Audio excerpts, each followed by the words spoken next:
Okay.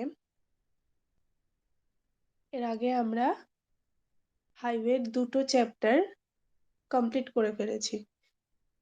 ২ to chapter in the sense তোমাদের syllabus wise আমরা ২ টো unit complete করে ফেলেছি। কিন্তু তোমরা যদি সিলেবাসটা ভালো করে দেখো, মোটামুটি দেখবে অনেকটা পোরশন কমপ্লিট হয়ে গেছে। Introduction, sorry, history of road development, then road development কিভাবে করা যায়, কিভাবে রোড ডেভেলপড হয়েছে, history, then alignment, realignment, location choose, কিভাবে সার্ভে করতে হয়, ইচ এন্ড এভরিথিং দেখবে আমরা অনেকটা পয়েন্ট অলরেডি পড়ে এসেছি। আমাদের এটা হচ্ছে থার্ড ইউনিট। ইউনিটটা হচ্ছে হাইওয়ে জিওমেট্রিক ডিজাইন। হাইওয়ে মানে কি তোমরা অলরেডি জানো। Geometric means Jio, GEO, Jio. Jio means হচ্ছে আর্থ সারফেস। আর মেট্রিক মিন্স, মেট্রিক কথাটা এসেছে মেজারমেন্ট থেকে। তো জিওমেট্রিক মিন্স আমরা যখন আর্থ সারফেসের ওপর কোনো কিছু মেজারমেন্ট করব। অ্যান্ড ডিজাইন, ডিজাইন হচ্ছে ক্যালকুলেশন, মানে কোনো কিছু একটা মেজারমেন্ট করে দিলাম উইদাউট এনি লজিক, সেটা ডিজাইন নয়। আমরা যখন কোনো লজিক মেনটেন করে তার পজিটিভ, নেগেটিভ সমস্ত সাইড মেনটেন করে যখন আর্থ সারফেসের ওপর কোনো কিছু কনস্ট্রাক্ট করি, তো সেটাই হচ্ছে জিওমেট্রিক ডিজাইন। এবার হাইওয়ে তৈরি করতে গেলে আমাদের এরকম অনেক মেজারমেন্ট দরকার হয়। তো সেই মেজারমেন্ট গুলো, মানে কি মেজারমেন্ট দরকার হয় আগে আমাদেরকে জানতে হবে। সেই মেজারমেন্ট গুলো কিভাবে করা হয়, সেটা কিভাবে এফেক্ট ফেলে রাস্তা তৈরি হয়ে যাওয়ার পর কোনো ভেহিকেল সেই রোডটাকে ইউজ করছে, বা আমরা যখন রোডটা ইউজ করছি সেই রোডটা ইউজ করার জন্য মানে আমাদের কতটা সেফ সেই রোডটা, সেটাকে রোড তৈরি হওয়ার আগেই আমাদেরকে প্রপারলি ডিজাইন করে নিতে হয়। সেই জন্যই এই হাইওয়ে জিওমেট্রিক ডিজাইন এই চ্যাপ্টারটা খুব খুব ইম্পর্টেন্ট। তো কি আছে আমরা আগে দেখে নিই। Geometric design of highways deals with the following elements. That means কোশ্চেনটা, তোমাদের কোশ্চেন থাকবে যে জিওমেট্রিক ডিজাইন করতে গেলে আমাদের কোন কোন জিনিসগুলো নিয়ে ভাবতে হবে। ধরো তোমরা একটা পিকনিক অ্যারেঞ্জ করছো, তো সেখানে ব্রেকফাস্টে একটা কিছু থাকবে, লাঞ্চে কিছু থাকবে, আর বিকেলে টিফিনে কিছু থাকবে। এবার ব্রেকফাস্টে কি থাকবে এটা আমরা যখন ভাবতে বসবো, ফার্স্ট নিশ্চয়ই বিরিয়ানি থাকবে এটা ভাববো না। তো কি এলিমেন্টস থাকতে পারে, মানে কি জিনিস নিয়ে আমরা ভাবতে পারি। ব্রেকফাস্টে কি ভাবতে পারি আমরা? লুচি ভাবতে পারি, আমরা ডিম পাউরুটি ভাবতে পারি, আমরা কেক, কলা, এই টাইপের কিছু ভাবতে পারি। বাট আমরা কখনো ভাববো না যে ব্রেকফাস্টে বিরিয়ানি হচ্ছে বা পোলাও চিলি চিকেন হচ্ছে, এটা আমরা ভাববো না। সো আমাদেরকে আগে সর্ট আউট করতে হবে জিওমেট্রিক ডিজাইন করতে গেলে আমাদেরকে কোন কোন জিনিসগুলো নিয়ে ভাবতে হবে। সো ফার্স্ট হচ্ছে cross section elements. Cross section elements means কোনো রাস্তাকে আমরা যদি আড়াআড়ি ভাবে কেটে দিই, লম্বালম্বি নয়, আড়াআড়ি ভাবে যদি আমরা কেটে দিই, তাহলে তোমাদেরকে আগেও বলেছি আমরা রাস্তার যে পোর্শনটা দেখতে পাই, যে সারফেসটা দেখতে পাই, তার নিচেও কিন্তু অনেকটা ডেপথ পর্যন্ত, মানে রাস্তা যখন কনস্ট্রাক্ট করা হয়, রোড যখন কনস্ট্রাক্ট করা হয়, তখন কিন্তু তার থেকে অনেকটা নিচ থেকে রাস্তার কনস্ট্রাকশন শুরু হয়। ওকে? সো আমরা যদি আড়াআড়ি ভাবে কেটে দিই তাহলে আমরা বুঝতে পারবো রোডটা কতটা ডেপথের, কোন, কোন লেয়ারে রোডটা তৈরি হয়েছে। এইগুলো ক্রস সেকশনাল এলিমেন্টস। দেন হচ্ছে sight distance consideration. Sight distance considerations means এই SIGHT সাইড মিনস হচ্ছে টু সি, দেখা। Sight distance consideration means driver driving টাইমে তার যে আই পাওয়ার সেখানে ম্যাক্সিমাম সে কতটা দেখতে পাবে। যার জন্য দেখবে ড্রাইভিং লাইসেন্স বের করতে গেলে আই পাওয়ারটা খুব ইম্পর্টেন্ট। ওখানে কিন্তু আই পাওয়ার টেস্ট করা হয়। দেন ৩ নম্বর হচ্ছে horizontal alignment details. Cross sectional elements কি বলেছিলাম? রাস্তাটাকে আড়াআড়ি ভাবে কেটে দিতে। আর হরাইজন্টাল এলিমেন্টস ডিটেইলস মিনস হচ্ছে রাস্তাটাকে পুরো লম্বালম্বি মানে রাস্তাটা যতটা লম্বা যেখান থেকে শুরু হয়েছে আর যেখানে গিয়ে শেষ হয়েছে। Suppose বারাসাত-ব্যারাকপুর road. বারাসাত থেকে শুরু হয়েছে, ব্যারাকপুরে গিয়ে শেষ হয়েছে। ওই পুরো লম্বালম্বি ভাবে আমরা যদি রাস্তাটাকে কেটে ফেলি, কেটে আমরা রাস্তার চাস চারিদিকে যা দেখতে পাবো, সরি চারিদিকে নয় মানে হরাইজন্টাল বরাবর আমরা যা, যা দেখতে পাবো সেই সবগুলো হরাইজন্টাল এলিমেন্ট এর মধ্যে পড়বে। দেন হচ্ছে ভার্টিক্যাল অ্যালাইনমেন্ট। ভার্টিক্যাল অ্যালাইনমেন্ট বলতে আচ্ছা আরেকটা জিনিস বলে দিই, হরাইজন্টাল অ্যালাইনমেন্ট এর মধ্যে আরো একটা জিনিস পড়বে। সেটা হচ্ছে দেখবে রাস্তায় অনেক জায়গায় কার্ভ থাকে। কার্ভ মিনস আমরা একটা জায়গায় দাঁড়িয়ে ৩ কিলোমিটার দূরে কি আছে সেটা আমরা দেখতে পাই না। হয় রাস্তাটা লেফট এ টার্ন নিয়ে নিয়েছে বা রাইট এ টার্ন নিয়ে নিয়েছে। টার্ন নিয়ে নেয় যেগুলো, সেটাও কিন্তু এই হরাইজন্টাল এলিমেন্ট এর মধ্যে আসবে। আর ভার্টিক্যাল এলিমেন্ট ডিটেইলস এর মধ্যে কোনটা আসবে? এটাও ওয়ান টাইপ অফ কার্ভ। সেটা হচ্ছে ব্রিজ বা ফ্লাইওভার। দেখবে ব্রিজ বা ফ্লাইওভারের একটা এন্ডে দাঁড়িয়ে আমরা দেখতে পাই না অন্য এন্ডে কি আছে। কারণ ওখানে একটা কার্ভ থাকে। কারণ ওই কার্ভটা একটা এন্ড থেকে উঠছে আরেকটা এন্ডে গিয়ে শেষ হচ্ছে। কারণ তোমরা সবাই ব্রিজ বা ফ্লাইওভার দেখেছো।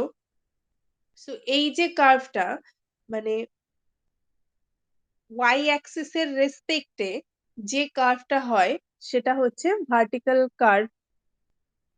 আর এই হরাইজন্টাল কার্ভ, ভার্টিক্যাল কার্ভ এগুলো তোমরা অলরেডি সার্ভেতেও পড়েছো। অ্যাডভান্স সার্ভেতে কার্ভস বলে একটা চ্যাপ্টার ছিল। দেন হচ্ছে intersection elements. Intersection elements means হচ্ছে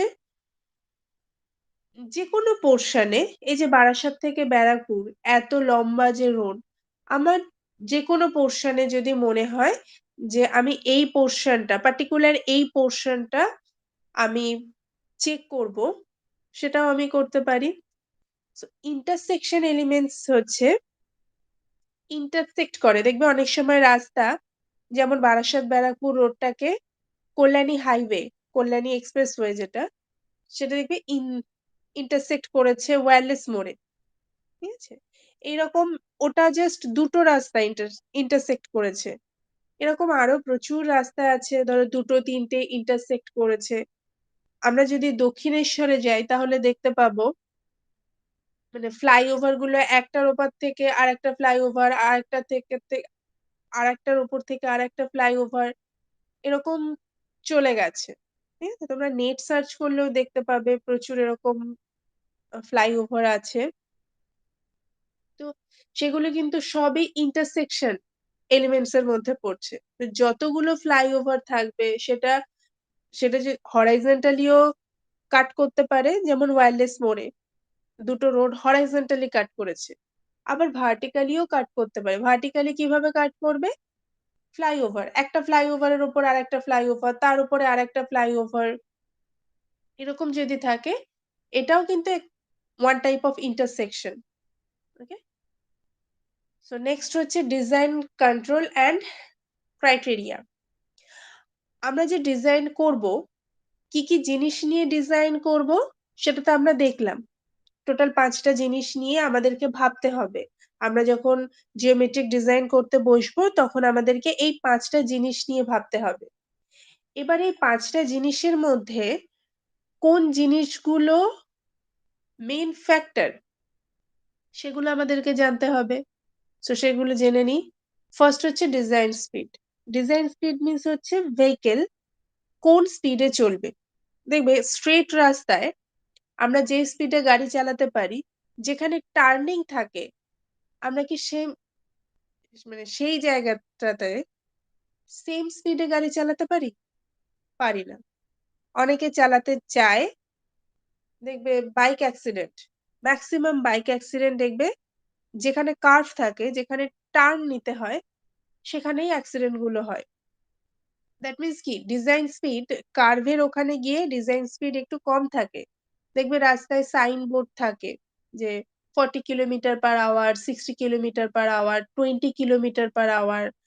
দ্যাট মিনস ওই স্পিডের ওপরে গাড়ি চালালে ওই রাস্তায় সেটা আনসেফ থাকবে। দেন হচ্ছে টোপোগ্রাফি। টোপোগ্রাফি মিনস হচ্ছে ন্যাচারাল আর্থ সারফেস। কোথাও উঁচু, কোথাও নিচু। যেমন আমরা যদি দার্জিলিং, শিলিগুড়ি এদিকে যদি যাই, দেখবে হিলি এরিয়া আস্তে, আস্তে স্লোপটা উপরে উঠে যাচ্ছে। আমরা যদি কোনো মালভূমি বা ডেজার্ট এলাকাতে যাই দেখবে কোথাও উঁচু, কোথাও নিচু। আর আমাদের এই যে গঙ্গা নদীর পাশে আমরা যারা থাকছি, সেখানে নরমালি প্লেন সারফেস থাকে। সো টোপোগ্রাফি মিনস হচ্ছে ন্যাচারাল আর্থ সারফেস যেটা। ঠিক আছে? এটাও তোমরা সার্ভেতে করেছই। আরএল রাইস ফল মেথডে দেখবে আমরা অঙ্ক শিখেছি। সো সেটা কিন্তু এই টোপোগ্রাফির উপর বেস করে। দেন হচ্ছে traffic factors. Traffic factors means কি টাইপের গাড়ি চলবে। সেই রেসপেক্টে আমাদেরকে রাস্তা বানাতে হবে। রাস্তা কতটা উইডথ হবে মানে রাস্তা কতটা চওড়া হবে, রাস্তার স্ট্রেংথ কতটা বেশি রাখতে হবে। রাস্তার স্ট্রেংথ যদি বেশি রাখতে হয় তাহলে মাটির নিচে রাস্তার ডেপথ মানে কনস্ট্রাকশনটা আরো স্ট্রংলি করতে হবে। লেয়ার গুলোকে প্রত্যেকটা লেয়ারকে আরো স্ট্রং করতে হবে। তো কি মেটেরিয়াল আমরা ইউজ করব? দেখো বারাসাত-ব্যারাকপুর রোড যে মেটেরিয়াল ইউজ করা হয়েছে, কাঠালিয়া থেকে তোমাদের কলেজ যাওয়ার রাস্তায় সেম মেটেরিয়াল কিন্তু ইউজ করা হয়নি। বারাসাত-ব্যারাকপুর রোডটাকে আমরা যদি ক্রস সেকশন যদি বের করি, দ্যাট মিনস আড়াআড়ি যদি কেটে দিই, তাহলে যে ডেপথ পাবো, যে লেয়ার গুলো পাবো, কাঠালিয়া থেকে তোমাদের কলেজ যেতে ওই রাস্তার যদি কোনো একটা ক্রস সেকশন আমরা কনসিডার করি, তাহলে দেখবে সেম ডেপথ নেই, সেম লেয়ারও নেই। ঠিক আছে?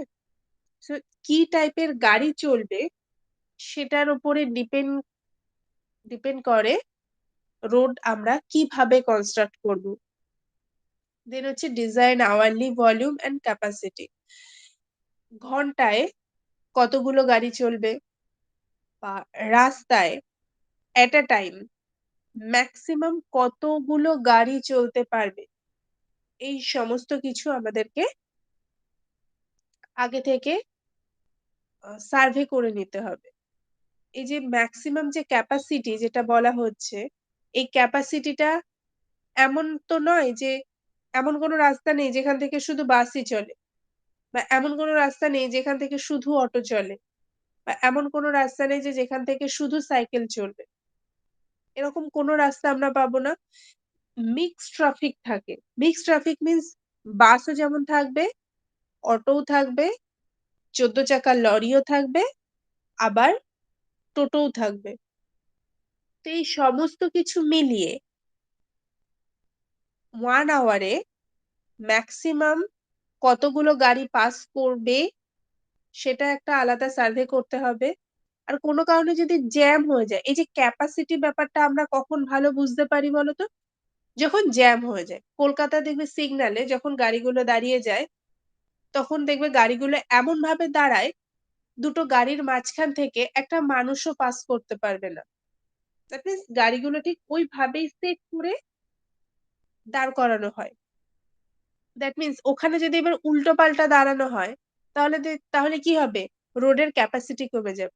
অনেক সময় হয় দেখবে লোকাল ট্রেনে বা বাসে যারা ডেইলি প্যাসেঞ্জারি করে, তারা দেখবে ঠিক ভিড়ের মধ্যে সেট হয়ে যেতে পারে। যে কিভাবে দাঁড়ালে আরেকজন মানুষ সেই স্পেসটাতে দাঁড়াতে পারবে। কিন্তু যাদের রেগুলার যাতায়াত নেই, তারা দেখবে ঠিকঠাক দাঁড়াতে পারে না। আর সেইরকম কিছু পাবলিক যদি ট্রেন বা বাসে ওঠে, তাহলে দেখবে ফাঁকা ট্রেন বা বাসেও মনে হচ্ছে যেন কি ভিড়। কারণ তারা অ্যাডজাস্ট করতে পারছে না। তারা জানে না ওই অফিস টাইমে লোকাল ট্রেনের ক্যাপাসিটি কি করে বাড়ানো যায়। ঠিক আছে? সো আমরা যখন একটা হাইওয়ের ডিজাইন করছি, তখন আমাদেরকে কিন্তু এই মেক্সিমাম ক্যাপাসিটিটা মাথায় রাখতে হবে। যে এট আ টাইম এই রাস্তা থেকে মেক্সিমাম এতগুলো গাড়ি একসাথে পাস করতে পারবে। দেন হচ্ছে environmental and other factors. Environmental and other factors means Darjeeling এ আমি যখন রাস্তা তৈরি করব বা শ্রীনগরে আমি যখন রাস্তা তৈরি করব, আমি যে মেটেরিয়াল ইউজ করব, যেভাবে ডিজাইন করব, রাজস্থানে রাস্তা তৈরি করার সময় নিশ্চয়ই আমি সেইভাবে ডিজাইন করব না। বা দিল্লির রাস্তায় আমি যে মেটেরিয়াল ইউজ করছি, আমি মুম্বাইয়ের রাস্তায় সেম মেটেরিয়াল ইউজ নাও করতে পারি। কারণ মেটেরিয়ালের মানে মেটেরিয়াল কতটা অ্যাভেলেবল সেটা আমাকে দেখতে হবে। বা শ্রীনগর হচ্ছে হিলি এরিয়া। সেখানে আমি যে ওই হরাইজন্টাল অ্যালাইনমেন্ট বা ভার্টিক্যাল অ্যালাইনমেন্ট যেভাবে ডিজাইন করব, কলকাতায় আমি যখন প্লেন সারফেসে রাস্তা তৈরি করব, তখন সেই হরাইজন্টাল অ্যালাইনমেন্ট বা ভার্টিক্যাল অ্যালাইনমেন্ট এর যে কনসিডারেশন গুলো, সেটা নিশ্চয়ই সেম হবে না। হিলি এরিয়ার জন্য একরকম হবে, কলকাতার প্লেন এরিয়ার জন্য একরকম হবে। ঠিক সেম জিনিস শ্রীনগরে খুব ঠান্ডা পড়ে, সারা বছর মোটামুটি ঠান্ডাই থাকে। আর রাজস্থানে গরমকালে বীভৎস গরম পড়ে। সো আমি নিশ্চয়ই সেম মেটেরিয়াল ইউজ করব না।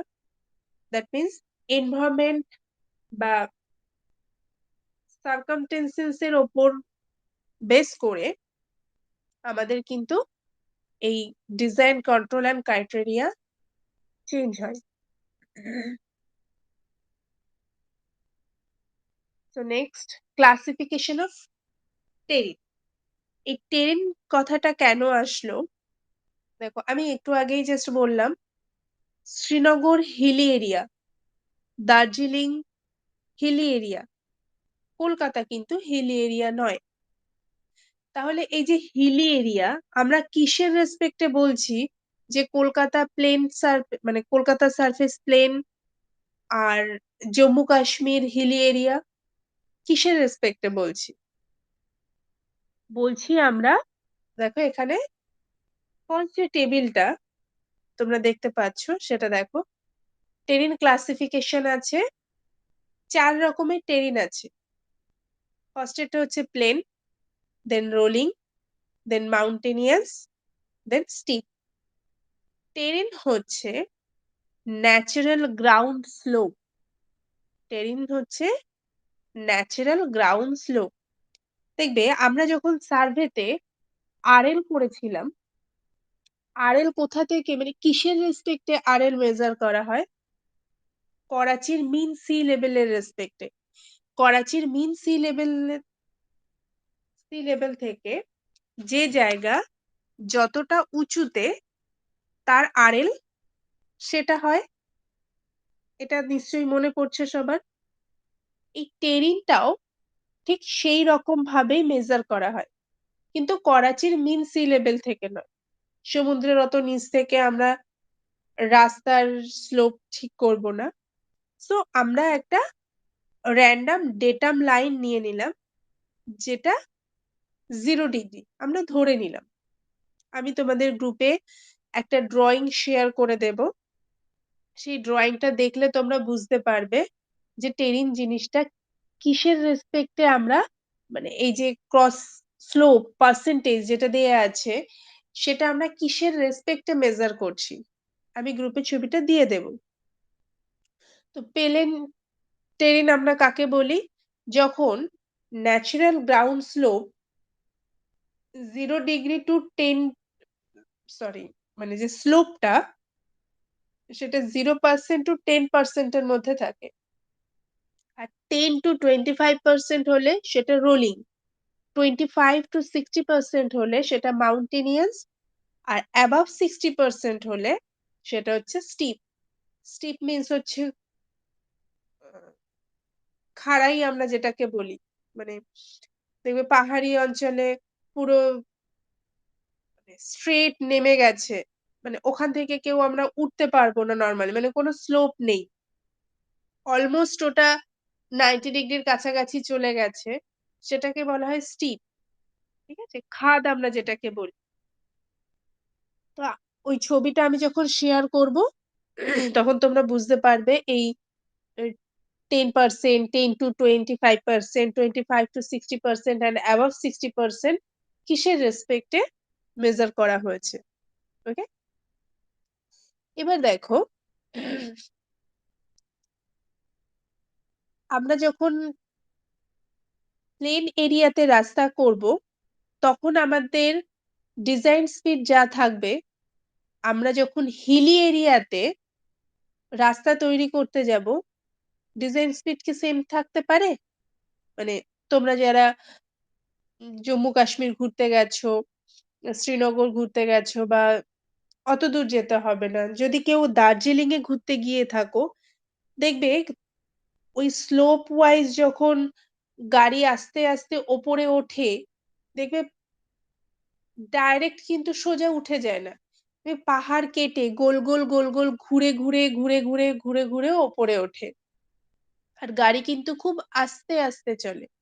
আর ওদিককার রাস্তাগুলো দেখবে ম্যাক্সিমাম ওয়ান ওয়ে মানে যখন ডাউনে যাবে মানে ওদের কিছু কিছু জায়গা করা থাকে যে ডাউনের গাড়িগুলো ওখানে গিয়ে দাঁড়াবে, আপের গাড়ি কিছুটা এগিয়ে আসবে, দেন আবার সেই ডাউনের গাড়ি আবার কিছুটা এগিয়ে গিয়ে কিছুটা দাঁড়াবে, দেন উল্টো দিক থেকে আপের গাড়ি কিছুটা এগিয়ে আসবে।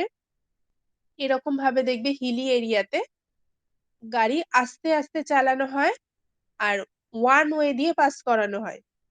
ঠিক আছে? সো সেকেন্ড যে টেবিলটা আছে সেটা দেখো as per IRC design speed mention করা আছে। যদি প্লেন টেরিন হয় তাহলে ন্যাশনাল হাইওয়ে আর স্টেট হাইওয়ের তে ডিজাইন আমরা মানে ডিজাইন স্পিড কত রাখতে পারবো, গাড়ি ম্যাক্সিমাম কত স্পিডে চলতে পারবে, 100 kilometre per hour to 80 kilometre per hour. কিন্তু স্টিপ বা হিলি এরিয়াতে দেখো ন্যাশনাল হাইওয়ে বা স্টেট হাইওয়ে যাই হোক স্পিড দেখো কতটা কম, 40 টু 30।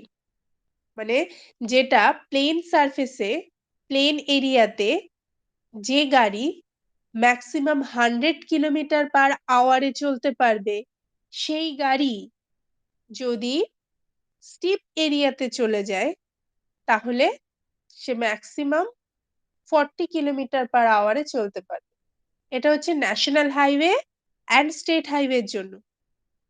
ঠিক ওরকম মেজর ডিস্ট্রিক্ট রোড, আদার ডিস্ট্রিক্ট রোড, ভিলেজ রোড এগুলোর প্রত্যেকটা আলাদা আলাদা করে আইআরসি একটা ম্যাক্সিমাম ডিজাইন স্পিড দিয়ে দিয়েছে। এবার এখান থেকে তোমাদের এমসিকিউ আসতে পারে। এই ডিজাইন স্পিডের এমসিকিউ আসে যদি কোশ্চেন খুব টাফ হয়, কিন্তু নর্মালি যেটা আসে সেটা হচ্ছে ওই টেরিন ক্লাসিফিকেশন, যে প্লেন টেরিন আমরা কখন বলবো, পার্সেন্টেজ কত থাকলে, 0 to 10% থাকলে, 10 to 25% রয়েছে তাহলে সেটা কি টাইপের টেরিন। এটা নর্মালি এমসিকিউ তে আসে যে 10 to 25% তাহলে এটা কি টাইপের টেরিন, প্লেন, রোলিং, মাউন্টেনিয়াস, স্টিপ, চারটে অপশন থাকলো। কত বলা হয়েছিল? 10 to 25%। তাহলে কোন অপশনটা হবে? রোলিং অপশনটা হবে। ওকে? দেন কি আছে দেখি? আচ্ছা, দেন হচ্ছে cross section elements. Cross section elements এর মধ্যে কি পড়বে দেখো? Pavement surface characteristics. পেভমেন্টটা কি টাইপের হবে? এই পেভমেন্ট দুটো টাইপের হয়। একটা রিজিড পেভমেন্ট, একটা ফ্লেক্সিবল পেভমেন্ট। তোমরা যখন পেভমেন্ট কনস্ট্রাকশন পড়বে, এরপরে আছে ৪ নম্বর না ৫ নম্বর কোন একটা ইউনিটে আছে। মেবি ৫ নম্বর ইউনিটে আছে। ৩ নম্বরে আছে ট্রাফিক ইঞ্জিনিয়ারিং মেবি। যাই হোক, যখন পেভমেন্ট ডিজাইনের চ্যাপ্টারটা পড়বে, তখন এই কোনটা রিজিড পেভমেন্ট আর কোনটা ফ্লেক্সিবল পেভমেন্ট সেটার ডিটেইলস জানতে পারবে। সো এখন ইন জেনারেল একটা জিনিস জেনে রাখো, বিটুমিন ইউজ করা হয় যে রাস্তায় সে সেইগুলোকে বলা হয় ফ্লেক্সিবল পেভমেন্ট। আর আরসি ইউজ করা হয়, সিমেন্ট কংক্রিট ইউজ করা হয় যে রাস্তাগুলোতে, সেগুলোকে বলা হয় রিজিড পেভমেন্ট। দেন হচ্ছে ক্রস স্লোপ অর ক্যাম্বার। এই ক্রস স্লোপ অর ক্যাম্বার কি আমরা এর পরে দেখছি। Then width of pavement or carriageway. Carriageway হচ্ছে রাস্তার, রাস্তা তো অনেকটা চওড়া হয়, বাট রাস্তার দু সাইডে দেখবে একটু জায়গা ছাড়া থাকে, ওখান থেকে কিন্তু গাড়ি চলে না। গাড়ি ঠিক যে পোর্শন টুকু দিয়ে পাস করবে সেটাকেই বলা হয় carriageway. Then kerb, KERBS, curve নয় কার্ভ। দেন রোড মার্জিন,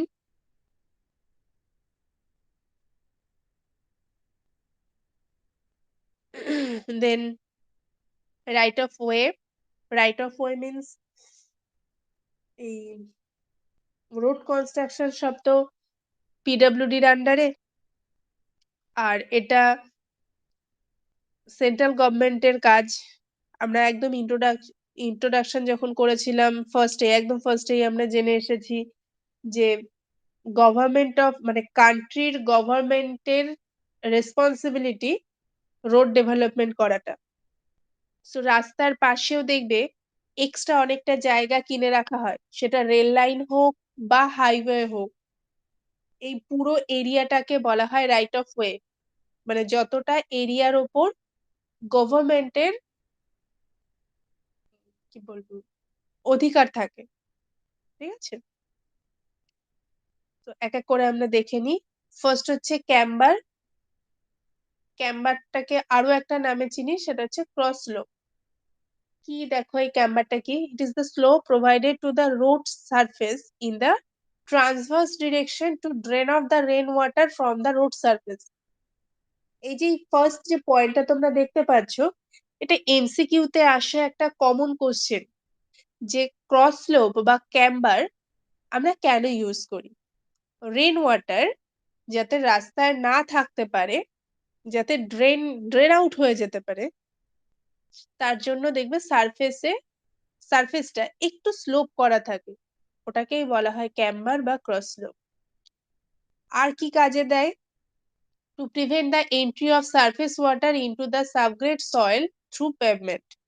মানে পেভমেন্টের নিচ থেকে রাস্তার উপরে জল উঠতে পারবে না, স্লোপ করা আছে তো, যদিও বা ওঠে সেই স্লোপেও আবার নেমে যাবে। আর কি কাজে লাগে? To prevent the entry of water into the bituminous pavement layer. যদি রাস্তায় জল দাঁড়িয়ে যায় তাহলে কি রাস্তা খারাপ হয়ে যাবে, রাস্তার লেয়ার গুলো দেখবে উঠে উঠে আসবে। তো আমি যদি স্লোপ করে দিই তাহলে তো রাস্তায় জল দাঁড়াবে না, তাহলে কোনো লেয়ার নষ্ট হওয়ারও চান্সেস নেই। দেন হচ্ছে to remove the rain water from the pavement surface as quick as possible and to allow the pavement to get dry soon after the rain.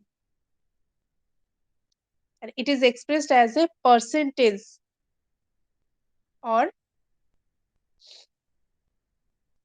1:n। Actually এটা 1:n। এই যে V আর H, এই যে দুটো দেখতে পাচ্ছ, এটা হচ্ছে V for vertical, H for horizontal. মানে এটা আমরা সবসময় এরকম রেশিওতে দিয়ে থাকি। কেন এরকম রেশিওতে দেয়া থাকে? হরাইজন্টালি যদি 1 ইউনিট যায়, সরি ভার্টিক্যালি 1 ইউনিট উঠলো, হরাইজন্টাল n ইউনিট গেল। এবার n টা যেকোনো নাম্বার হতে পারে। 1:2 হতে পারে, 1:3 হতে পারে, 1:20 হতে পারে, 1:40 হতে পারে। দ্যাট মিনস 1 ইউনিট ভার্টিক্যালি উঠবে যদি 1:40 হয়। 1 ইউনিট ভার্টিক্যালি উঠবে, 40 ইউনিট হরাইজন্টালি যাবে। দেন আবার 1 ইউনিট ভার্টিক্যালি উঠবে, আবার 40 ইউনিট হরাইজন্টালি যাবে। দেন এই যে পয়েন্ট গুলো আমরা পাচ্ছি, সেই পয়েন্ট গুলো যদি আমরা যোগ করি, তাহলে দেখবে নরমাল একটা স্লোপ চলে এসছে। আমরা এটা গ্রাফ পেপারে ছোটবেলায় অনেক করেছি। ঠিক আছে? যে y অ্যাক্সিস এ 2 ঘর যাও, x অ্যাক্সিস এ 4 ঘর যাও। আবার ওখান থেকে y অ্যাক্সিস এ 2 ঘর ওঠো, আবার x অ্যাক্সিস এ 4 ঘর এগোও। দেন আবার 2 unit up and 4 unit at the right side direction. দেন যে পয়েন্ট গুলো আমরা পাই, সেই পয়েন্ট গুলো যদি আমরা যোগ করে দিই, তাহলে দেখবে একটা যে স্ট্রেট লাইনটা হবে, সেটা একটা স্লোপে রয়েছে। ঠিক আছে? এখানে যে পয়েন্ট গুলো দেয়া আছে, তোমাদের এমসিকিউ তে নরমালি যে কোশ্চেন আসে, যে ক্যাম্বার আমরা কেন ইউজ করি? মানে ক্যাম্বার ইউজ করার কি বলবো নেসেসিটিটা কি? সেখানে এই 3-4টে পয়েন্ট দেয়া থাকবে, and অপশন ডি তে ম্যাক্সিমাম টাইম দেয়া থাকে অল অফ দিস। একটু ভালো করে দেখবে, ওটার অ্যান্সার অলওয়েজ অল অফ দিসই হয়।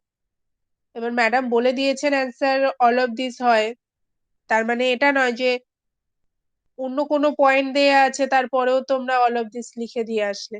ভালো করে পড়বে। আমি বললাম নরমালি ক্যাম্বারের ওপর বেস করে যদি এমসিকিউ আসে, তাহলে এই 3টে পয়েন্ট and 4 নম্বর পয়েন্ট দেয়া থাকে অল অফ দিস। যে ক্যাম্বার আমরা কি কারণে প্রোভাইড করি। So maximum time answer all of this হয়। আচ্ছা, এই ক্যাম্বার কিসের উপর ডিপেন্ড করে? মানে রাস্তায় আমি কতটা স্লোপ দেবো? এটা তো ইচ্ছা খুশি মতন তো স্লোপ দিয়ে দিতে পারবো না। মানে আমি এমন স্লোপ দিলাম যে গাড়ি গড়িয়ে নেমে যাচ্ছে। মানে বৃষ্টির জল তো পরে, যখন বৃষ্টি হবে তখন বৃষ্টির জল ড্রেনে নামবে। কিন্তু আমি রাস্তা এমন ভাবে তৈরি করে রেখেছি, স্লোপ এতটা দিয়ে রেখেছি যে গাড়ি গড়িয়ে ড্রেনের মধ্যে চলে আসছে। সেটা নিশ্চয়ই হবে না। তো কিসের উপর ডিপেন্ড করে এই ক্রস স্লোপটা? ক্রস স্লোপটা ডিপেন্ড করে, it depends on the pavement surface and amount of rain water. কোথায় কত, যেখানে মানে যেমন বৃষ্টি হয় তার উপরে বেস করে ক্রস স্লোপ দেওয়া উচিত। এবার আমরা একটু ক্রস স্লোপের ছবিটা দেখে নিই, মানে ক্যাম্বার জিনিসটা কি। আচ্ছা, তার আগে আমরা দেখে নিই shape of camber. Shape of camber, camber 3টে শেপের হতে পারে। একটা হচ্ছে প্যারাবোলিক শেপ, একটা স্ট্রেট লাইন, আর একটা combination of straight and parabolic. এবার ছবিগুলো আমরা একটু দেখে নিই। দেখো, এই যে 3টে ছবি দেখতে পাচ্ছ, ফার্স্ট এরটা হচ্ছে প্যারাবোলিক শেপ। বুঝতে পারছো? যে এরকম দেখবে রাস্তার মাঝখানে দাঁড়ালে, তুমি যদি রাস্তার মাঝখানে দাঁড়াও, তাহলে দেখবে রাস্তাটাকে আড়াআড়ি এইরকম দেখা যায়। কোনো রাস্তা পুরো এরকম প্যারাবোলিক হয়ে রয়েছে, কোনো রাস্তা মানে ক্যাম্বাস যে শেপটা সেটা স্ট্রেট হয়ে রয়েছে। আর থার্ড ড্রয়িংটা দেখো, combination of straight and parabolic camber. মাঝখানটা মানে মিডিলটা প্যারাবোলিক, আর দুটো সাইড দেখো স্ট্রেট। ঠিক আছে? যে আচ্ছা, এখানে দেখো দুটো জিনিস মার্ক করা আছে। একটা হচ্ছে ক্রাউন, আর একটা হচ্ছে কার্ভ। এই কার্ভ কি আমরা আরেকটু পরে দেখছি। এই ক্রাউন কি, এটাও কিন্তু অনেক সময় এমসিকিউ তে থাকে। crown is the topmost point of camber. ওকে, সে যে শেপই হোক না কেন, যদি প্যারাবোলিক শেপ হয়, এই যে টপ যে পয়েন্টটা, এটা হচ্ছে ক্রাউন। যদি স্ট্রেট ক্যাম্বার হয়, তাহলে এই পয়েন্টটা হচ্ছে ক্রাউন। যদি combination of straight and parabolic হয়, তাহলে এই মিডিলের যে হাইয়েস্ট পয়েন্টটা, এটাকে বলা হয় ক্রাউন। দেখো কতটা উঠেছে সেটা দেখো, 1 in n এইভাবে মেনশন করা আছে। যদি n 40 হতে পারে, মানে র্যান্ডম যেকোনো সাইজ হতে পারে, ঠিক আছে? কিন্তু যেকোনো সাইজ হয় না, এরও একটা চার্ট আছে, সেটা আমরা একটু দেখে নিই। না, এই চার্টটা মনে হয় এখানে নেই। আচ্ছা, যদি না থাকে তাহলে আমি তোমাদেরকে পরে গ্রুপে দিয়ে দেব। একটু দেখি কার্ভ কি। কার্ভ হচ্ছে এই যে, তোমরা এটা খুব দেখেছো, রাস্তার দু সাইডে দেখবে একটু উঁচু করা থাকে, দেখেছো তো এরকম? এই যে একটু যে হাইট তোলা থাকে সাইডে, এটাকেই কার্ভ বলে। এটা কেন তোলা থাকে? পেডেস্ট্রিয়ানদের সেফ রাখার জন্য। ওই উঁচু জায়গাটা থেকে গাড়ি, মানে যদি ভুলবশত ড্রাইভার ধরো খেয়াল করেনি যে রাস্তার সে একদম সাইডে চলে এসেছে, কিন্তু যখনই চাকাটা ওই উঁচু জায়গাটাতে আটকে যাবে, সে খেয়াল করবে যে সে রাস্তার বাইরে বেরিয়ে যেতে চলেছে। তো সেই জন্য এই সাইডে এরকম উঁচু করা থাকে, ঠিক আছে? এই যে সাইডের যে উঁচুটা দেখতে পাচ্ছ, দেখো পুরো সাইড বরাবর এরকম উঁচু করা আছে। That's called kerb, KERB. It indicates the boundary between the pavement and shoulder.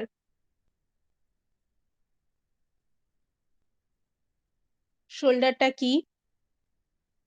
Carriage way, মানে রাস্তার যে পোর্শনটা থেকে গাড়ি যায় সেটা বাদ দিয়ে দেখবে সাইডে আর একটু জায়গা রাখা থাকে। সেখান থেকে, মানে ধরো রাস্তার সাইডে আমরা একটু দাঁড়ালাম, বা কোনো গাড়ি ধরো কিছুক্ষণের জন্য দাঁড়াবে, তো সে নিশ্চয়ই রাস্তার মাঝখানে দাঁড়াবে না, তাকে একটু সাইড করে দাঁড়াতে হবে। সে কোথায় দাঁড়াবে? তার জন্য দেখবে ক্যারিয়েজওয়ে এর পাশে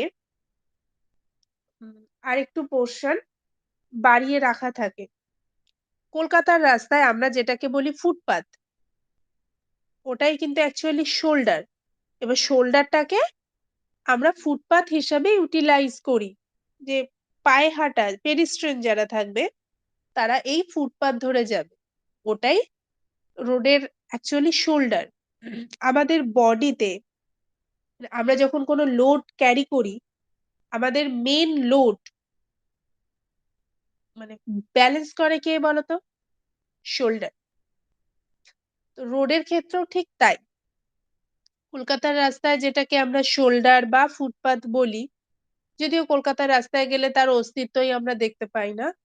সব হকার, খাবারের দোকান, জামা কাপড়ের দোকান, প্রচুর দোকানে পুরো ভর্তি, কিন্তু অ্যাকচুয়ালি ওটা হচ্ছে রাস্তার shoulder. It is designed to provide curves on urban roads. And types of curve.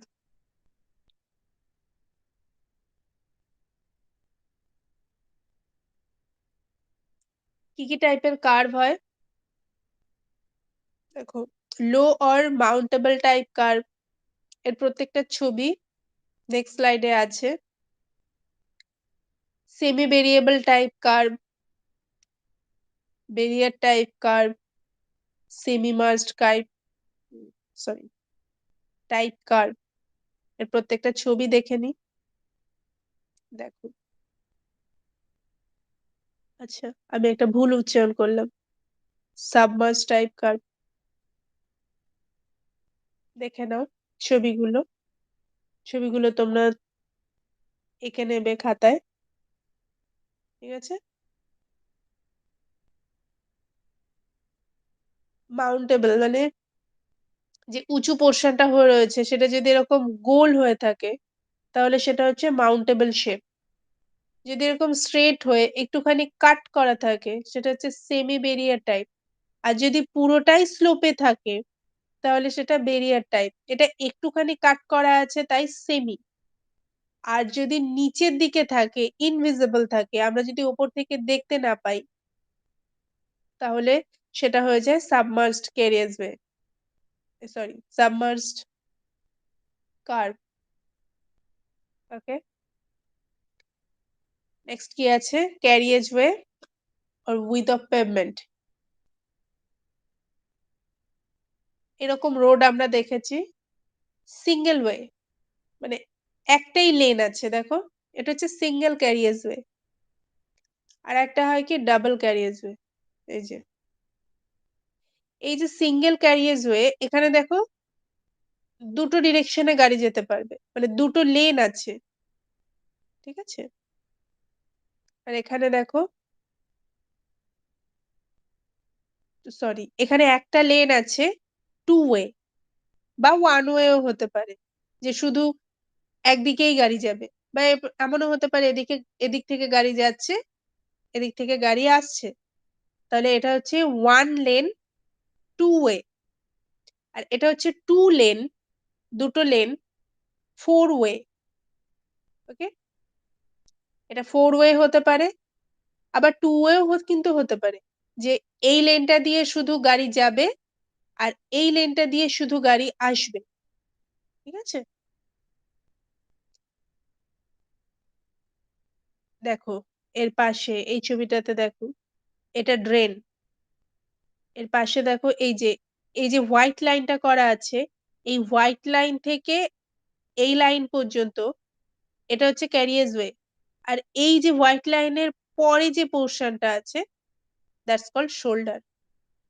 Okay? Details একটু দেখে নিই। It is the travelway which is used for movement of vehicle. It takes the vehicular loading. It may be cement concrete road or bituminous pavement. একটু আগে আমি বললাম cement concrete road যদি হয় সেটাকে আমরা রিজিড পেভমেন্ট বলবো আর বিটুমিনাস পেভমেন্ট যদি হয় সেটাকে আমরা ফ্লেক্সিবল পেভমেন্ট বলবো। Width of carriageway is determined on the basis of width of the vehicle and the minimum side clearance for safety. Side clearance means দেখবে মাঝে মধ্যেই খবরের কাগজে খবর আসে দুটো বাসের রেষারেষিতে মাঝখানে পড়ে গিয়ে কেউ মানে দুটো বাসের মাঝখানে পুরো চেপে গেছে, মারা গেছে। এরকম নিউজ হামেশাই আসে কলকাতার বেসিসে। তো সেটা কিন্তু মানে সেফ ক্লিয়ারেন্স নয়। দুটো গাড়ির মাঝখানে তো কিছুটা গ্যাপ রাখতে হবে। সো সেই গ্যাপ রাখার পর আবার আমাকে ডিজাইন ক্রাইটেরিয়াতে আমি কি পড়ে এসেছি আমরা কি পড়ে এসেছি যে ম্যাক্সিমাম ক্যাপাসিটিও ক্যারি করতে হবে। এবার সেফ দুটো গাড়িকে সেফ রাখবো মানে এমন নয় যে দুটো গাড়ির মধ্যে ১৪ হাত ডিসটেন্স থাকবে। তাহলে তো আমার রোডের ক্যাপাসিটি কমে যাবে। কিন্তু রোডের ক্যাপাসিটি বাড়ানোর জন্য আমরা আবার এটাও করব না যে দুটো গাড়ি পুরো পাশাপাশি গায়ে গায়ে দাঁড়িয়ে থাকবে।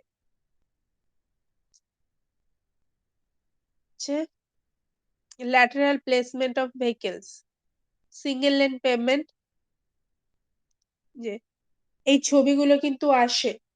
ছবিগুলো যদি নাও আসে অনেক সময় এমসিকিউ আসে যে যদি সিঙ্গেল লেন পেভমেন্ট হয় তাহলে রোডের উইথ কত হয়?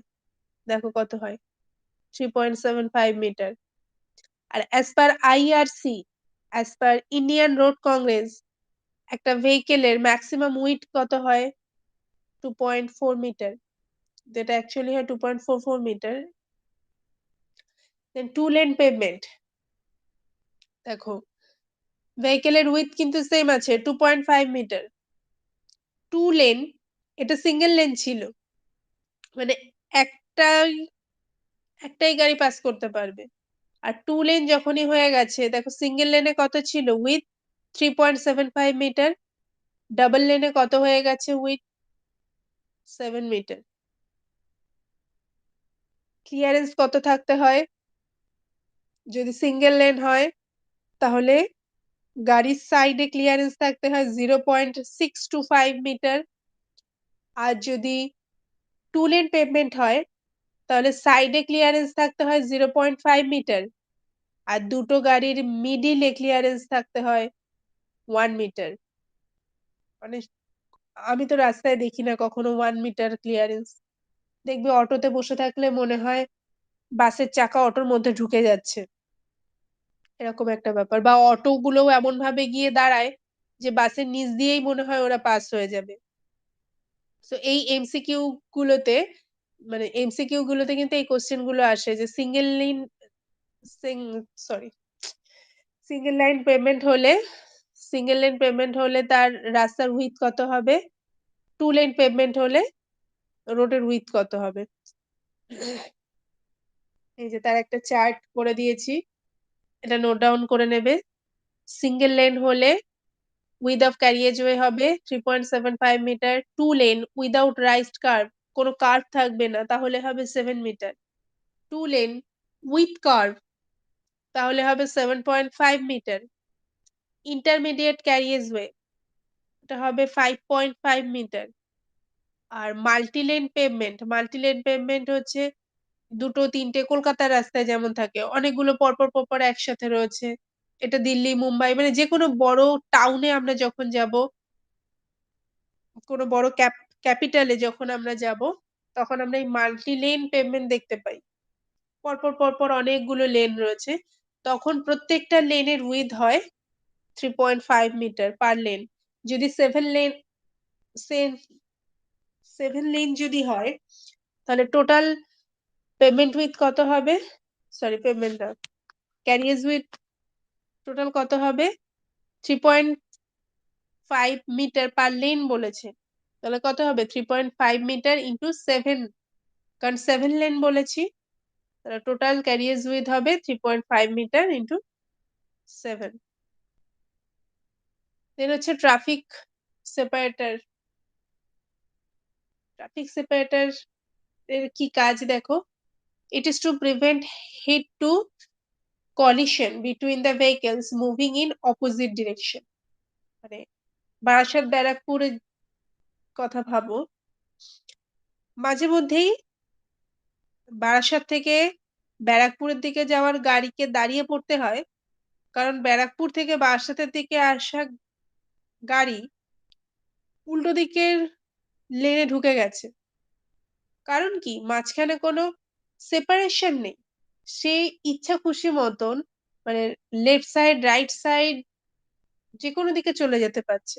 বাট কলকাতার রাস্তায় বা যেকোনো বড় রাস্তায় এক্সপ্রেসওয়ে, হাইওয়ে এগুলোতে তুমি যখন যাবে তখন দেখবে সেপারেশন করা আছে। বা বারাসাত ব্যারাকপুর রোডেরই তুমি যদি ব্যারাকপুরটা ক্রস করো, যখন ওই ব্যারাকপুর ক্যান্টনমেন্ট ওই এরিয়াটার দিকে যদি যাও দেখবে সেপারেশন করা আছে। আর এই বারাসাত ব্যারাকপুর রোডটা কিন্তু একটা স্টেট হাইওয়ে। ঠিক আছে? তোমরা জানো কিনা জানি না, জানিয়ে দিলাম। এটা কিন্তু একটা স্টেট হাইওয়ে। দেন হচ্ছে channelize traffic into streams at intersection. ইন্টারসেকশনে মানে সিগনালে গাড়ি যেন উল্টো পাল্টা দিকে না ঢুকে যায়।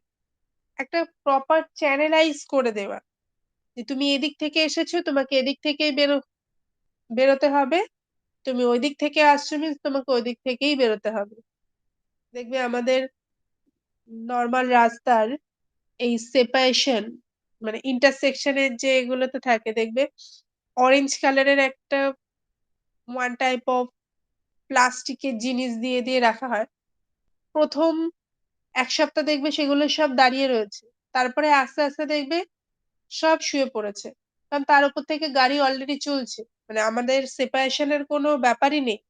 আমরা সেপারেশন টাকে মেইনটেইনই করি না। Then shadow the crossing and turning traffic, segregate slow traffic and to protect পেডেস্ট্রিয়ানস দেখবে এক্সপ্রেসওয়ে গুলোতে মিডলের রোড থেকে খুব স্পিডের গাড়িগুলো যায়। মানে যারা নরমালি স্টপেজ দেবে না সেইসব গাড়িগুলো যায়। আর সাইডে রাস্তা করা থাকে। এটা যারা বালিতে গেছো তারা দেখবে বালি স্টেশনে নেমে অনেকটা উপরে উঠতে হয় সিঁড়ি বেয়ে বেয়ে। সো ফ্লাইওভার টাইপের আছে ওখানে। ওখানে দেখবে ৩টে ভাগ আছে রাস্তার। একটা হচ্ছে বাস, মানে যে বাসগুলো নরমালি দাঁড়াবে সেই সেইগুলোর জন্য একটা লেন। আর একটা লেন আছে প্রাইভেট কার পাস করিয়ে দেওয়ার জন্য। প্রাইভেট কার তো আর প্রত্যেকটা স্টপেজ মানে প্রত্যেকটা জায়গায় স্টপেজ দেবে না। অ্যাকচুয়ালি ওটা তো দিল্লি রোডের একটা পার্ট। দিল্লি রোডের একটা পার্ট মিনস ওটা দিল্লি রোড। আর একটা পোর্শন রয়েছে সেখানে যে ভেহিকেল গুলো পাস হয় সেটা হচ্ছে গুডস মেটেরিয়ালস, যেগুলো নিয়ে যায়, জিনিসপত্র যেগুলো নিয়ে যায় সেই গাড়িগুলোও নিশ্চয়ই মানে প্রত্যেকটা স্টপেজে দাঁড়াতে দাঁড়াতে যাবে না। তো ওখানে দেখবে ৩টে ভাগ করা আছে। দক্ষিণেশ্বরে গেলেও বুঝতে পারবে ওখানেও ওই ভাগগুলো করা আছে। তো এই স্লো ট্রাফিক, এই ফাস্ট ট্রাফিক, এগুলোকে সেপারেট করার জন্য ট্রাফিক সেপারেশন ইউজ করা হয়। এই যে ট্রাফিক সেপারেশন কলকাতার দিকে এখন নতুন ভাবে সাজানো হয়। বাইরের দেশগুলোতে আগে থেকে সাজানো ছিল, কলকাতাতে এখন নতুন ভাবে সাজানো হচ্ছে। যে মাঝখানে ফুল গাছ লাগিয়ে দেয়া, বড় কোনো গাছ লাগিয়ে দেয়া। দেখো এই যে এটা হচ্ছে ট্রাফিক সেপারেশন। দুটো লেন, এদিকে একটা লেন আছে, এদিকে একটা লেন আছে।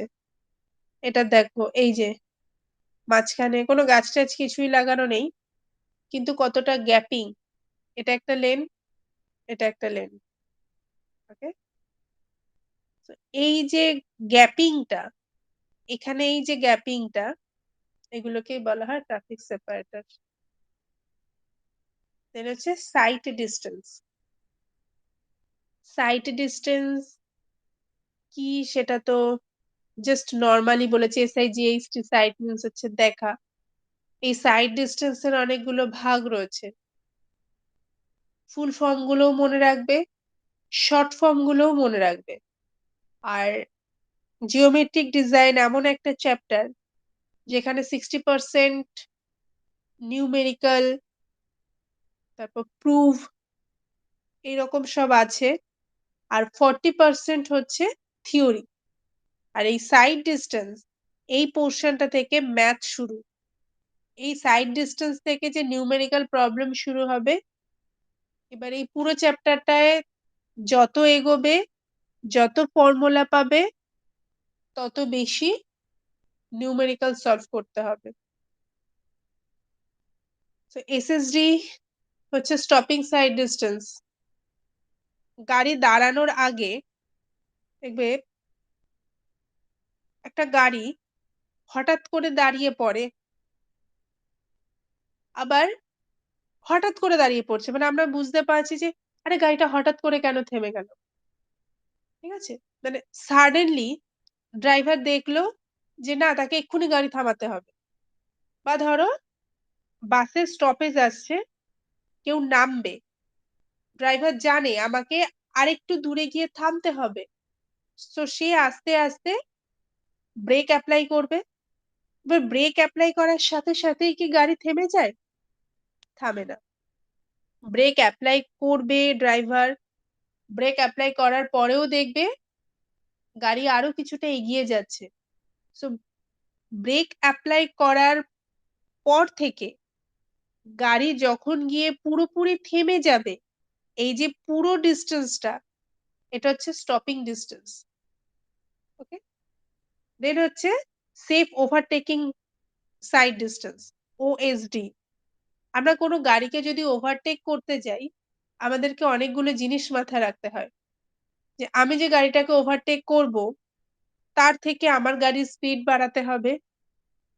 এবার আমি যখন ওভারটেক করছি, উল্টো দিক থেকে যেন কোনো গাড়ি আবার না চলে আসে বা আমার পেছন থেকে কোনো গাড়ি যেন স্পিড বাড়িয়ে আমাকে ওভারটেক করতে না যায়।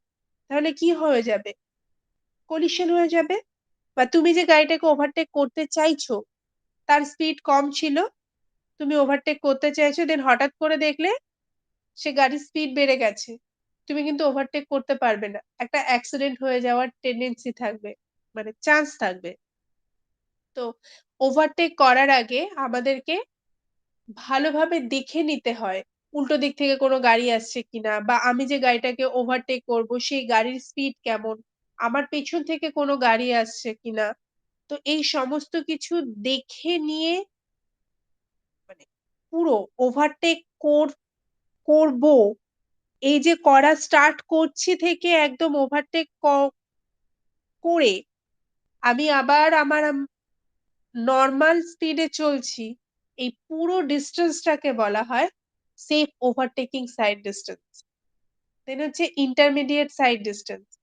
ইন্টারমিডিয়েট সাইড ডিসট্যান্স হচ্ছে দুটো গাড়ি অপোজিট ডিরেকশনে আসছে। তো দুটো ড্রাইভারকেই দেখতে হবে যে এমন পজিশনে গাড়ি দুটোকে থামিয়ে দিতে হবে যাতে হেড টু হেড কলিশন না হয়। সেটা হচ্ছে ইন্টারমিডিয়েট সাইড ডিসট্যান্স। বা তোমার সামনে একটা গাড়ি চলছে, একটা স্পিডে চলছে।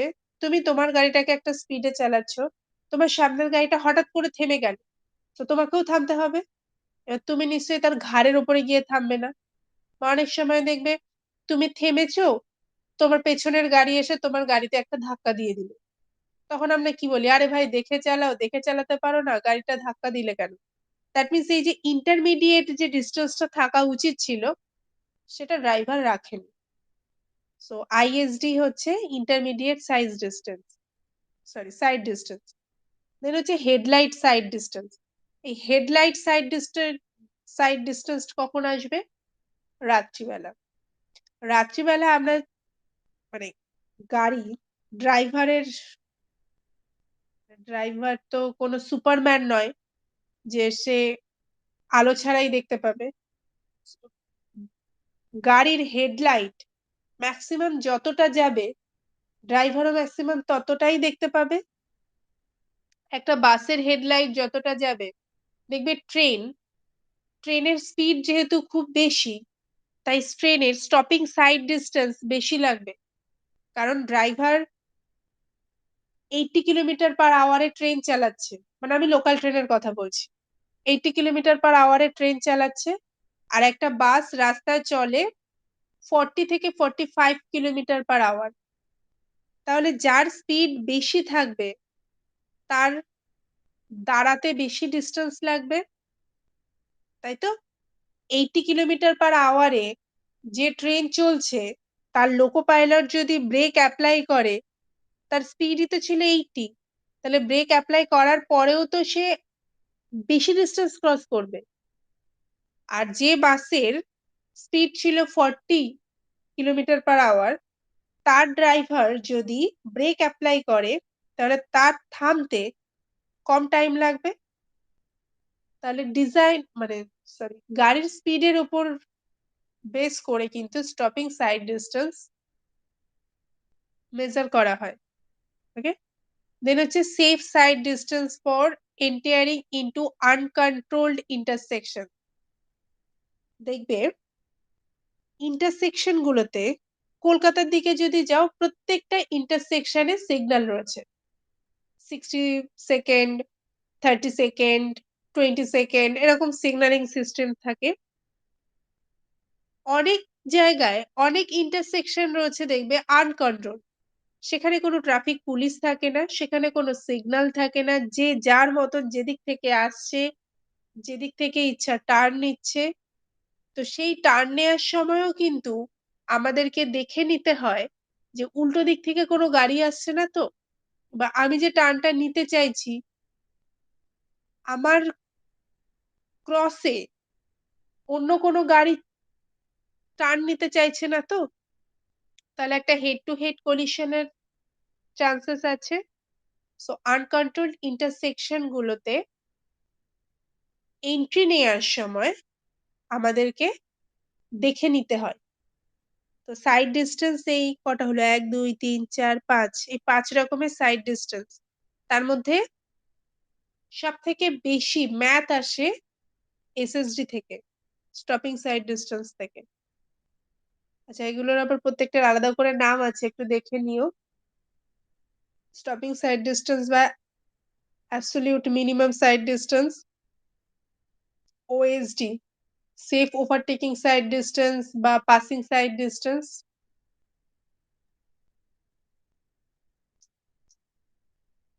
Stopping side distance.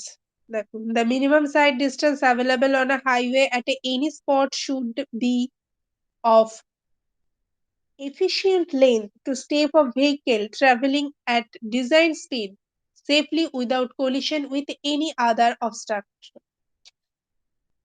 তুমি বাইক চালাচ্ছ, হঠাৎ দেখলে তোমার সামনে একজন বয়স্ক মানুষ চলে আসলো। তো তুমি গাড়িটা এমন ভাবেই থামানোর চেষ্টা করবে যাতে ওই মানুষটার গায়ে ধাক্কা না লাগে। অনেক সময় লেগে যায়। কেন? হঠাৎ করে চলে এসেছে। মানে তোমার যা গাড়ির স্পিড ছিল, তার রেসপেক্ট এ তোমার যতটা মানে ব্রেক এপ্লাই করার পর গাড়ি থামতে যতটা মানে সরি যতটা লেন্থ দরকার ছিল, যতটা ডিসটেন্স দরকার ছিল, অবস্ট্রাকশন যদি সেই ডিসটেন্স এর থেকে কম ডিসটেন্স এ থাকে, তাহলে অবভিয়াসলি ধাক্কা লাগবে। ঠিক আছে? ক্রাইটেরিয়া ফর মেজারমেন্ট দেখো, height of the driver's eye above the road surface, capital H দিয়ে ডিনোট করা হয়। height of the object above the road surface, মানে ড্রাইভার, আর একটা জিনিস বলে দিই, অ্যাজ পার আইআরসি, এমসিকিউ তে আসে এটা, অ্যাজ পার আইআরসি ড্রাইভারের আই লেভেল মিনিমাম কতটা হাইটের থাকতে হয়, সেটা হচ্ছে 1.2 মিটার। মাটি থেকে যে কোনো গাড়ি চালাও না কেন, সেটা স্কুটি হোক, সাইকেল হোক, অটো হোক বা ট্রাক হোক, তুমি যে গাড়ি, বাস, ট্রেন, তুমি যে গাড়ি চালাও না কেন, রোড সারফেস থেকে ড্রাইভারের আই লেভেল মিনিমাম 1.2 মিটার থাকতে হয়। এবার গাড়ির স্পিড যত বেশি হবে, দেখবে একটা বাসের ড্রাইভার দাম sorry, বসে বাস চালাতে পারে। ট্রেনের লোকো পাইলট খুব কম বসে ট্রেন চালায়। কেন বলতো? ইভেন ওদের আই লেভেলটাও দেখবে অনেকটা উঁচু থাকে। মানে রাস্তা থেকে বাসের ড্রাইভারের আই লেভেল যতটা হাইটে থাকে, দেখবে ট্রেনের লোকো পাইলটের আই লেভেল আরো হাইতে থাকে। এবার তুমি এরোপ্লেনে চলে যাও, দেখবে পাইলটের আই লেভেল আরো হাই, কারণ ওটার স্পিড আরো বেশি। ঠিক আছে? তো স্পিড যত বেশি হবে, ড্রাইভারের আই লেভেল এর হাইট তত বেশি হতে হবে, তবে তার সাইড ডিস্টেন্স বাড়বে। ঠিক আছে? এই যে দেখো, একটা ফ্লাইওভার ছিল, তুমি এদিক থেকে উঠছো, রাস্তার সাথে ড্রাইভারের চোখের মানে সরি আই লেভেলের যে হাইট, সেটা ক্যাপিটাল এইচ। আর এখানে একটা অবজেক্ট আছে, দেখো এই অবজেক্টটা যদি এখানে থাকতো, তোমার গাড়ি এখানে থাকাকালীন তুমি দেখতে পেতে না, তোমাকে আরেকটু আসতে হতো, দেন তুমি গাড়িটা দেখতে পেতে।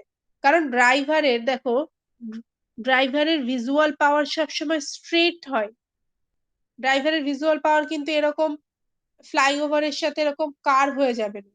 আমরা সবসময় স্ট্রেট ভাবে দেখি। আমাদের চোখ কিন্তু 90 ডিগ্রিতে দেখে, মানুষের চোখ 90 ডিগ্রিতে দেখে। গরু, কুকুর, ঘোড়া, মানে যাদের চোখ দু সাইডে থাকে, তারা 180 ডিগ্রিতে দেখে। আর আমরা সবসময় কিন্তু 90 ডিগ্রিতে দেখি। সো আমরা ভিজুয়াল পাওয়ার কার্ভ করাতে পারবো না। স্ট্রেট আমরা যতটা দেখতে পাবো, তার মধ্যে যদি অবস্ট্রাকশন দেখতে পাই, অবস্ট্রাকল যদি আসে তবেই আমরা দেখতে পাবো। আদারওয়াইজ আমরা দেখতে পাবো না। তাহলে এর সাথে এটার হাইটটা কি হচ্ছে? স্মল h দিয়ে আমি ডিনোট করে রাখলাম। এই যে as per IRC recommendation capital H মানে ড্রাইভারের আই লেভেল হতে হয় মিনিমাম 1.2 মিটার। আর কোনো অবস্ট্রাকশন যদি থাকে তার হাইট 0.15 মিটার হতে হয়। 0.15 মিটারের কম যদি হয় অনেক সময় ড্রাইভার দেখতে পায় না বা নেগলিজেবল হয়ে যায়। খুব বড় গাড়ি হলে সেটা নেগলিজেবল হয়ে যায়। দেখবে একটা জলের বোতল কেউ রাস্তায় ফেলে রেখেছে। একটা টোটোর চাকা যদি সেই জলের বোতলের ওপর উঠে যায়, টোটো উল্টে যেতে পারে। কিন্তু একটা 14 চাকার লরির চাকা যদি ওই জলের বোতলটার ওপর ওঠে, কিছুই হবে না। ঠিক আছে? ক্লিয়ার হয়েছে? হচ্ছে ফ্যাক্টরস অ্যাফেক্টিং অন এসএসডি। কি ফ্যাক্টর আছে যেগুলো স্টপিং সাইড ডিসটেন্স এর উপর এফেক্ট ফেলে? কি আছে? Total reaction time. এই রিঅ্যাকশন টাইমটা কি? আমি গাড়ি থামাবো কি থামাবো না, আমি গাড়ি পাশ কাটিয়ে নিয়ে বেরিয়ে যাব কিনা, যতক্ষণে দেখবো, বুঝবো, এই যে টাইমিংটা, এটাকেই বলা হয় রিঅ্যাকশন টাইম। ওকে? দেন হচ্ছে স্পিড অফ ভেহিকল। আগেই বলেছি ভেহিকলের স্পিড যত বেশি থাকবে স্টপিং সাইড ডিস্টেন্স তত বেশি হতে হবে। হচ্ছে এফিসিয়েন্সি অফ ব্রেক। ব্রেক যদি কাজ না করে তাহলে আমি ব্রেক অ্যাপ্লাই করার পরেও গাড়ি থামাতে পারবো না। হচ্ছে frictional resistance between the road and the tyre. আমি আগের দিন বুঝিয়েছিলাম মনে আছে নিশ্চয়ই তোমাদের, টায়ারে খাঁজ কাটা থাকে। কেন? সেটা হচ্ছে রোড সারফেসকে যাতে ব্রেক অ্যাপ্লাই করলে গ্রিপ করতে পারে, স্লিপ কেটে না চলে যায়। যদি স্লিপ কেটে চলে যায় তাহলে অটোমেটিক্যালি এসএসডি বেড়ে যাবে। আমি এটাও বুঝিয়ে দিয়েছিলাম মনে আছে নিশ্চয়ই। স্লিপ কি আর স্কিড কি? দেন হচ্ছে গ্রেডিয়েন্ট অফ দ্য রোড। দেখবে তুমি একটা ফ্লাইওভারে উঠছো, তখন তুমি যত তাড়াতাড়ি গাড়ি থামিয়ে দিতে পারবে, তুমি যদি সেই ফ্লাইওভার থেকে নিচের দিকে নামো সেই স্লোপে, তোমার গাড়ি দাঁড় করাতে বেশি টাইম লাগবে। তাই তো? কারণ ছোটবেলা থেকে আমরা পড়ে আসছি সেই স্রোতের অনুকূলে যদি নৌকা যায় তাহলে নৌকা তাড়াতাড়ি যায়, প্রতিকূলে আসলে, অপোজিট ডিরেকশনে আসলে বোটের টাইম বেশি লাগে। ঠিক সেম জিনিস, ফ্লাইওভারে তুমি যখন উঠছো তখন গাড়ি তুমি অল্পতেই দাঁড় করিয়ে দিতে পারবে, কিন্তু যখন তুমি নামছো তখন দেখবে গাড়ি দাঁড় করাতে একটু টাইম লাগবে। আচ্ছা, টোটাল রিঅ্যাকশন টাইমটাকে ভাগ করা হয়েছে দেখো দুটো ভাগে। একটা হচ্ছে পারসেপশন টাইম, আর একটা হচ্ছে brake reaction time. Total reaction time একজন ড্রাইভারের কতক্ষণের মধ্যে আসতে হবে? 0.5 সেকেন্ড টু 4 সেকেন্ডের মধ্যে আসতে হবে। খুব ভালো ড্রাইভার ব্রেক অ্যাপ্লাই করলে আমরা বুঝতে পারি না, তাই তো? দেখবে কখন সে ব্রেক অ্যাপ্লাই করছে, কখন অ্যাক্সিলারেটরে হাত পড়ছে। ভালো ড্রাইভার হলে আমরা বুঝতে পারি না। আবার একটা গাড়িতে উঠলে মানে ব্রেক দিলেই আমরা বুঝতে পারি, গিয়ার চেঞ্জ করলেই আমরা বুঝতে পারি। দ্যাট মিনস ড্রাইভারের হাত সফট নয়। আমরা দেখবে একেকটা গাড়িতে উঠে খুব কমফোর্টেবল ফিল করি, একেকটা গাড়িতে উঠে খুব ইরিটেট ফিল করি যে ড্রাইভারটা কি করছে? এই কেমন ভাবে ব্রেক দিচ্ছে? আমরা এরকম দেখবে মাঝে মধ্যেই বলি। এই যে পারসেপশন টাইম, এই পারসেপশন টাইম আর ব্রেক রিয়াকশন টাইম, এই পুরোটা মিলিয়ে হচ্ছে total reaction time. That means তোমার সামনে কি হচ্ছে, তুমি গাড়ি চালাতে চালাতে যদি দেখো তোমার গাড়ির সামনে একটা বাচ্চা চলে এসেছে, তোমার ব্রেন যেভাবে কাজ করবে, যদি দেখো তোমার গাড়ির সামনে একটা ড্রাঙ্ক পার্সন এসেছে, মানে মদ খেয়ে মাতলামো করতে করতে হঠাৎ করে তোমার গাড়ির সামনে চলে আসলো, তখনও কি তোমার ব্রেন সেট আপ সেম হবে? একটা বাচ্চা চলে আসলে আমাদের মধ্যে একটা সিম্প্যাথি কাজ করবে, আর কোনো মাতাল, কোনো ড্রাঙ্ক পার্সন যদি চলে আসে, তখন আমাদের মধ্যে একটা মাথা গরম কাজ করবে, যে আর কাজ পাচ্ছে না, রাস্তার মাঝখানে এসে মাতলামি করছে। তখন দেখবে গাড়ি থামাতে তো আমাদের হবেই, কিন্তু তার তার জন্য যে মেন্টাল প্রিপারেশন, সেটা একরকম হবে। আর হঠাৎ করে যদি দেখো একটা ছোট্ট 3-4 বছরের বাচ্চা তোমার গাড়ির সামনে চলে এসেছে, তখন তোমার মেন্টালিটি, তখন তোমার mind set up, brain set up কিন্তু অন্যরকম হবে। ওকে, সো এই কি টাইপের সেট আপ হচ্ছে, তুমি রেগে যাচ্ছ নাকি তুমি ভয় পাচ্ছ? যদি দেখো হঠাৎ করে তোমার সামনে একটা বড় গাড়ি চলে এসেছে, দ্যাট মিনস তুমি ভয় পেয়ে গাড়িটাকে হঠাৎ করে থামাবে, না ডান দিকে সরে যাবে, না বাঁ দিকে সরে যাবে, এই যে তুমি কি করবে, এই জাস্ট ভাবনাটা, যতটা টাইমের মধ্যে ভাবছো, সেটা হচ্ছে পারসেপশন টাইম।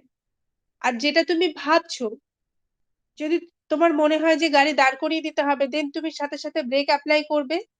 দেন ব্রেক অ্যাপ্লাই করার পর গাড়িটা গিয়ে আলটিমেটলি যখন থামবে, এই যে ব্রেক অ্যাপ্লাই করছো আর গাড়ি থামছে, সেটা হচ্ছে ব্রেক রিয়াকশন টাইম।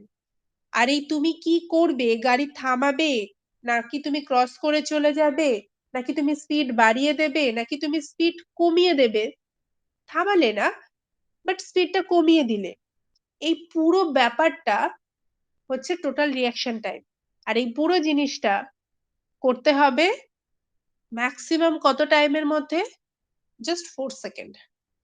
বুঝতে পারছো ড্রাইভিং জিনিসটা কতটা রিস্কি আর কতটা রেসপন্সিবিলিটির কাজ।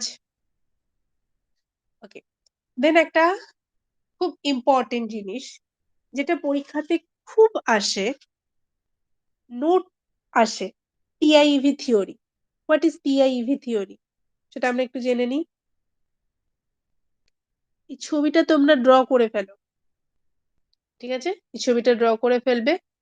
পিআইইভি, এই 4টে জিনিস।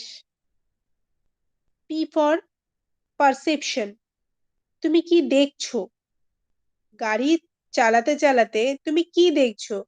তোমার সামনে ট্রাফিক পুলিশ এসে তোমার গাড়ি দাঁড় করাচ্ছে, নাকি তোমার গাড়ির সামনে কোনো ড্রাঙ্ক পার্সন আসছে, নাকি তোমার গাড়ির সামনে কোনো ব্লাইন্ড পার্সন এসছে, নাকি তোমার গাড়ির সামনে দুটো লোক মারামারি করতে করতে চলে এসেছে, নাকি তোমার গাড়ির সামনে কোনো বাচ্চা এসেছে, বা একটা কুকুর চলে এসেছে, নাকি কোনো বড় গাড়ি উল্টো দিক থেকে আসছে? এই যে সিনারিওটা, মানে কি দেখছো তুমি, সেটা হচ্ছে পারসেপশন। দেন হচ্ছে ইন্টেলেকশন।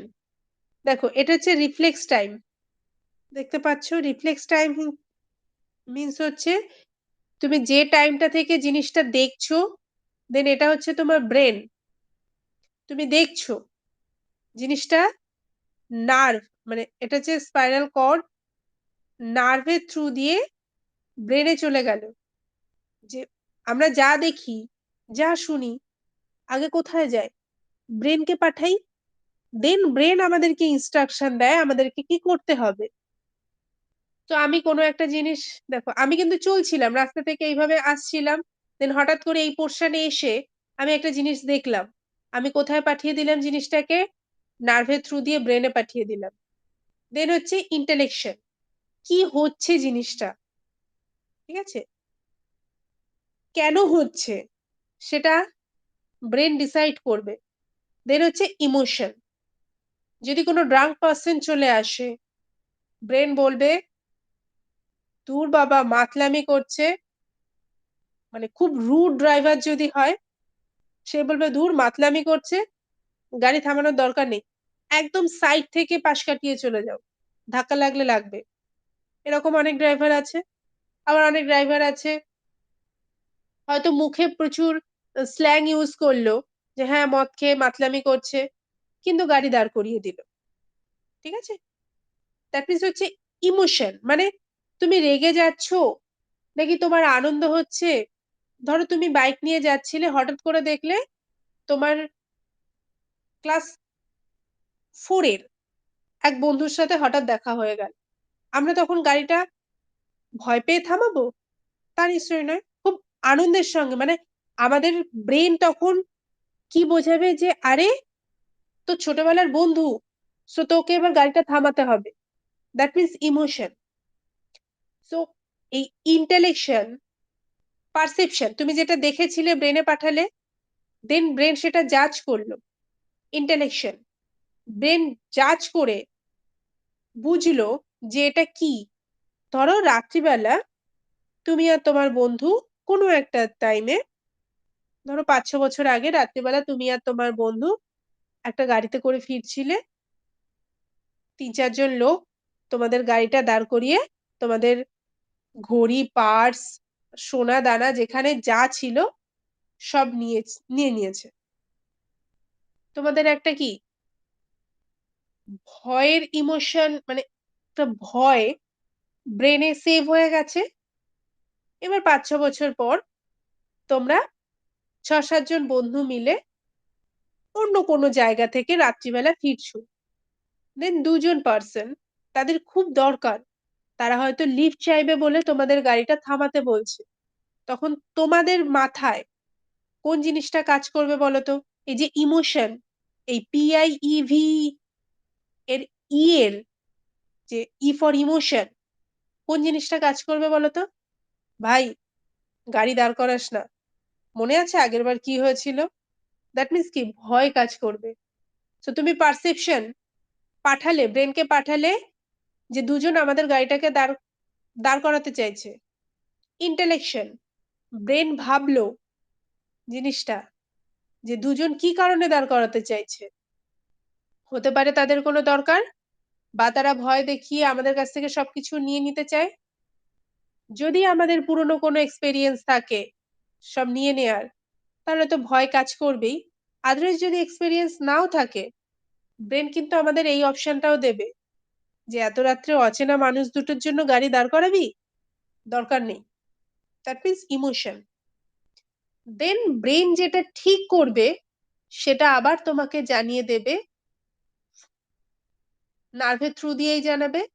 দিন হচ্ছে ভলিশন, ভি ফর ভলিশন। তুমি আলটিমেটলি কি করবে? তুমি গাড়িটা দাঁড় করাবে, নাকি তুমি গাড়িটা পাশ কাটিয়ে নিয়ে চলে যাবে, নাকি তুমি ইউটার্ন নেবে, কি করবে সেটা হচ্ছে ভলিশন। এই পারসেপশন, তুমি কোনো জিনিস দেখছো, ব্রেনকে পাঠাচ্ছ, ব্রেন সেটা জাজ করছে, ব্রেন তোমাকে ইনস্ট্রাক্ট করছে, দেন ব্রেন আবার সেটা তোমাকে জানাচ্ছে, এই পুরোটাই হচ্ছে রিফ্লেক্স টাইম। সো যে ড্রাইভারের রিফ্লেক্স টাইম যত ভালো, সেই ড্রাইভারের অ্যাক্সিডেন্ট রেকর্ড তত লেস হয়, মানে তত কম হয়। এবার এই রিফ্লেক্স টাইমটা, মানে তুমি দেখে ব্রেনকে বলছো, ব্রেন তোমাকে জানাচ্ছে কি করতে হবে।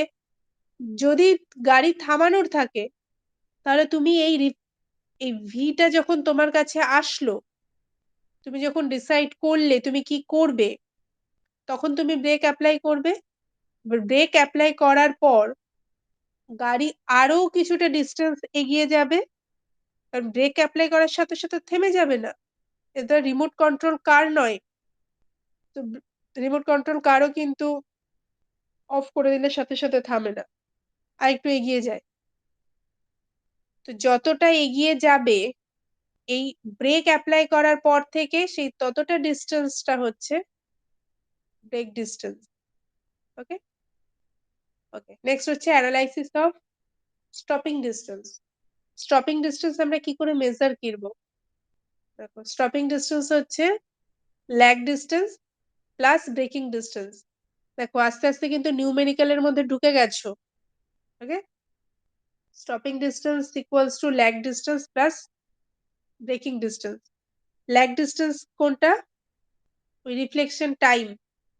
ওকে, আর ব্রেকিং ডিস্টেন্স হচ্ছে ব্রেক অ্যাপ্লাই করার পর থেকে গাড়ি পুরোপুরি থেমে যাওয়া, এর মাঝখানে গাড়ি যতটা ট্রাভেল করবে, যে ডিস্টেন্সটা ট্রাভেল করবে সেটা হচ্ছে ব্রেকিং ডিস্টেন্স। ল্যাগ ডিস্টেন্স হচ্ছে ভি ইন্টু টি। ভি হচ্ছে design speed, small V metre per second, আর ক্যাপিটাল ভি যদি কোথাও থাকে দেন ওটা জানবে কিলোমিটার পার আওয়ার। ঠিক আছে, আর টি হচ্ছে রিফ্লেকশন টাইম, ভি ইন্টু টি। কারণ গাড়ি তো চলছে, তুমি যা দেখছো ব্রেনকে পাঠাচ্ছ, ব্রেন তোমাকে ইনস্ট্রাক্ট দেবে, সেই টাইমেও তো গাড়ি চলছে। তোমার রিফ্লেকশন টাইম কত? টি সেকেন্ড। গাড়ির স্পিড কত ছিল? Small V metre per second. তাহলে ওই টাইমে গাড়ি কতটা ডিস্টেন্স ক্রস করছে? ভি ইন্টু টি, ছোটবেলার ফর্মুলা। আর ব্রেকিং ডিস্টেন্সের ফর্মুলা হচ্ছে v square divided by 2gf। এটা হচ্ছে কি বললাম, স্মল ভি হচ্ছে গাড়ির স্পিড যদি মিটার পার সেকেন্ডে যদি মেনশন করা থাকে, আর যদি কিলোমিটার পার আওয়ারে মেনশন করা থাকে তাহলে হবে 0.278 capital v into t plus v square divided by 254f। যেটা হচ্ছে অ্যাক্সিলারেশন। ওকে, দাঁড়াও, ল্যাপটপের চার্জ শেষ হয়ে গেছে।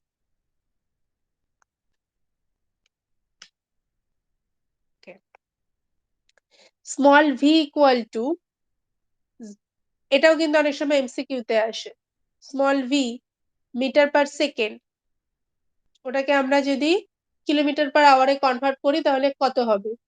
কত হবে দেখো, small V equals to 0.278 capital V.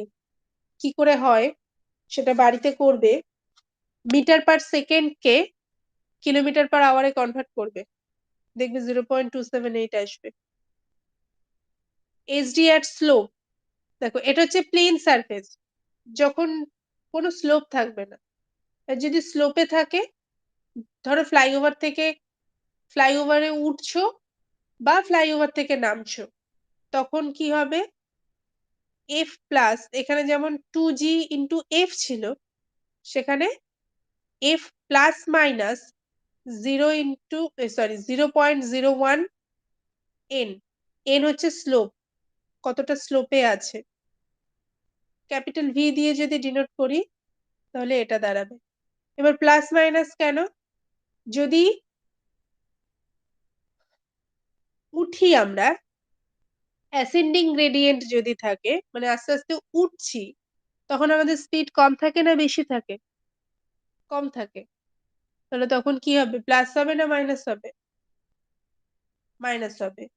আর যদি ডিসেন্ডিং গ্রেড হয়, আমরা নামছি, তাহলে আমাদের ডিস্টেন্স কি আরো বেশি লাগবে, তো তখন প্লাস হয়ে যাবে।